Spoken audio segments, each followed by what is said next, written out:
गांव के एक छोटे से कोने में मिट्टी की दीवारों और खपरेल की छत वाला एक पुराना घर था। इसी घर में रहती थीं 75 वर्षीय कमला दादी। सफेद बाल, झुर्रियों से भरा चेहरा और आंखों में स्नेह का अथाह सागर। उनके साथ कोई नहीं था, न पति, न बेटा, न बहू। केवल उनकी यादें और कुछ पुरानी तस्वीरें ही उनके साथी थे। कमला दादी का बेटा रमेश एक समय पर गांव का होनहार लड़का था। पढ़ाई में अव्वल, संस्कारी और होनहार। जब वह बड़ा हुआ तो शहर की एक बड़ी कंपनी में नौकरी करने लगा। शुरू शुरू में वह गांव आता, माँ के पास बैठता, उनके हाथों से बनी रोटियां खाता और बचपन की बातें करता। लेकिन धीरे धीरे शहर की जिंदगी ने उसे व्यस्त कर दिया। शादी के बाद तो जैसे उसकी जिंदगी पूरी तरह बदल गई। उसकी पत्नी को गांव का माहौल पसंद नहीं था और वह चाहती थी कि रमेश शहर में ही रहे। धीरे धीरे माँ से मिलने के बहाने कम होते गए और फोन कॉल्स भी कभी कभार ही आते। कमला दादी हर दिन दरवाजे की चौखट पर बैठकर बेटे के आने की राह देखती। गांव में कोई भी उन्हें देखता तो उनकी आंखों में इंतजार की नमी साफ झलकती। लेकिन वह कभी किसी से शिकायत नहीं करती। हर तीज त्योहार, हर खुशी के मौके पर वह दरवाजे के बाहर बैठी रमेश की राह देखती, पर वह नहीं आता। गांव के लोग उन्हें समझाते, दादी अब रमेश नहीं आएगा, शहर के लोग बदल जाते हैं। लेकिन वह बस मुस्कुराकर कहती, मेरा बेटा ऐसा नहीं है, वह जरूर आएगा। एक दिन गांव में एक अनाथ बच्चा भटकता हुआ कमला दादी के दरवाजे तक आ गया। उसकी उम्र सिर्फ 7 साल थी। मैला कुचैला शरीर, फटे हुए कपड़े और आंखों में असहायता का भाव। दादी ने उसे अपने पास बुलाया और पूछा, बेटा कहां से आए हो? बच्चे की आंखों में आंसू आ गए।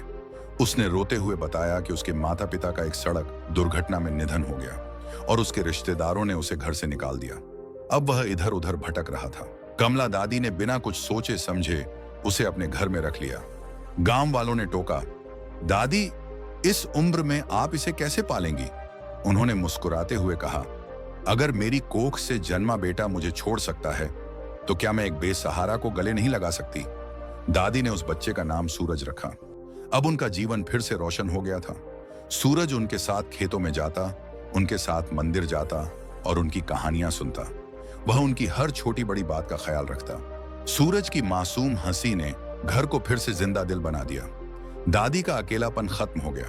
वह उसे स्कूल भेजने लगी, उसके लिए अच्छे कपड़े खरीदने लगी और दिन रात उसे प्यार से संभालने लगी। इधर शहर में रमेश की जिंदगी भी बदल रही थी। कंपनी में काम का दबाव, परिवार की जिम्मेदारियां और एक मशीन जैसी दिनचर्या।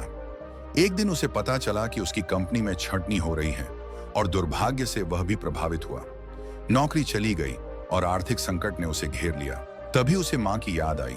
अचानक उसे एहसास हुआ कि वह अपनी मां से सालों से नहीं मिला। उसने पत्नी से कहा, मैं गांव जाकर मां से मिलना चाहता हूं। लेकिन उसकी पत्नी ने मना कर दिया। पर रमेश का दिल इस बार नहीं माना। वह ट्रेन पकड़कर गांव आ गया। जब रमेश गांव पहुंचा तो उसने देखा कि उसकी मां पहले से ज्यादा कमजोर हो चुकी थी, लेकिन उनकी आंखों में एक नई चमक थी। वह एक छोटे से लड़के के साथ बैठी हंस रही थी। रमेश ने दरवाजे पर खड़े होकर आवाज दी, मां। कमला दादी चौंकी। उन्होंने रमेश को देखा और एक पल के लिए सब कुछ भूल गई। लेकिन फिर उन्हें याद आया कि यह वही बेटा है जिसने उन्हें अकेला छोड़ दिया था। रमेश ने आगे बढ़कर उनके पैर छुए, लेकिन दादी चुप रहीं। उनके मन में भावनाओं का तूफान उमड़ रहा था। सूरज ने पूछा, दादी यह कौन है? दादी ने गहरी सांस ली और कहा, यह मेरा बेटा है। रमेश ने आंसू भरी आंखों से कहा, मां मुझे माफ कर दो, मैंने आपको अकेला छोड़ दिया, लेकिन अब मैं आपको लेने आया हूं। दादी ने शांत स्वर में कहा, बेटा जब मुझे तुम्हारी जरूरत थी तब तुम नहीं आए। अब जब तुम्हें मेरी जरूरत है तो मैं तुम्हें कैसे मना कर सकती हूं? लेकिन फिर उन्होंने सूरज की ओर देखा और कहा, अब मेरा संसार यह बच्चा है। मैंने इसे बेटे की तरह पाला है और यह मेरा सहारा है। रमेश को पहली बार समझ आया कि मां का प्रेम निस्वार्थ होता है, लेकिन जब एक मां को ठुकरा दिया जाता है तो वह भी मजबूरी में आगे बढ़ जाती है। दादी ने रमेश को माफ कर दिया, लेकिन उनके दिल में अब सूरज के लिए वही स्थान था जो कभी रमेश के लिए हुआ करता था।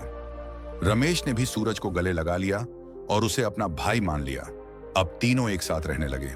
गांव में एक बार फिर से दादी का आंगन हंसी से गूंजने लगा। दादी को इस बात की खुशी थी कि उन्होंने अपने जीवन का अंत अकेले नहीं, बल्कि अपने 2 बेटों के साथ किया। यह कहानी हमें सिखाती है कि माता पिता को कभी अकेला नहीं छोड़ना चाहिए। उनका प्यार और बलिदान अनमोल होता है। अगर एक माँ हमें जन्म दे सकती है, पाल सकती है, तो हमारा भी यह कर्तव्य है कि हम उन्हें उनका सम्मान और प्यार लौटाएं।